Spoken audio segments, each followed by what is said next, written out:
Acet nih inget banget, ada satu malam si Acet nih udah sebel banget. Pokoknya kalau sampai kedengeran lagi nih suaranya, dia bakal beneran nyamperin ruangan ujung lantai satu itu. Di situ dia udah nggak peduli lagi bakal ada masalah apa. Dan singkat cerita, pas malamnya, bener aja tuh, malam itu tuh si Acet ngedenger suaranya lagi. Tapi kali ini suaranya tuh kayak makin dikencengin gitu.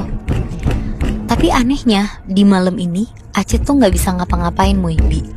Dia sadar banget, rasanya tuh kayak bangun tidur, terus kebangun lagi, dan lagi, dan lagi, pokoknya gitu-gitu terus.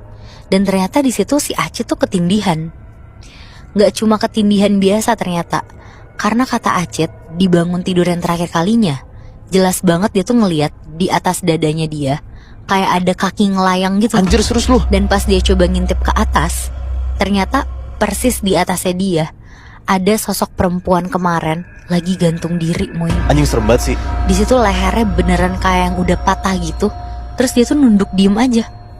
Gila, lo bayangin gak sih sesetres apa kalau jadi Acet di situ? Tiba-tiba tuh ada suara dobrakan pintu kenceng dari arah pintu kamar Acet. Dan suara pintu ini akhirnya yang bener-bener ngebangunin Acet dari tidurnya dia. Pas bangun tidur, si Acet ini tuh beneran keringetan satu badan, kayak bener-bener abis mandi gitu basahnya. Dan dari luar kamarnya dia, itu tuh kayak ada orang yang mau ngebuka pintu kamarnya gitu. Diteriakin langsung tuh sama Acet, "Siapa lo?" Tapi gak dijawab sama sekali. Sosok itu tuh malah jalan ngelewatin jendela kamar Acet. Tapi dari bayangannya tuh gak full gitu. Bayangannya cuma dari atas sampai setengah jendela aja. Jadi kayak ngelayang gitu loh, Moebi. Fuck. Dan gak lama dari momen itu, dari jauh kedengeran lagi suara kayak bruk bruk bruk. Tapi kali ini tuh bukan kayak suara kepala kebentur benda kayu gitu. Suaranya tuh bener-bener kayak lemari kegoyang-goyang kenceng gitu aja. Kalau dibilang takut, si Acet nih udah takut.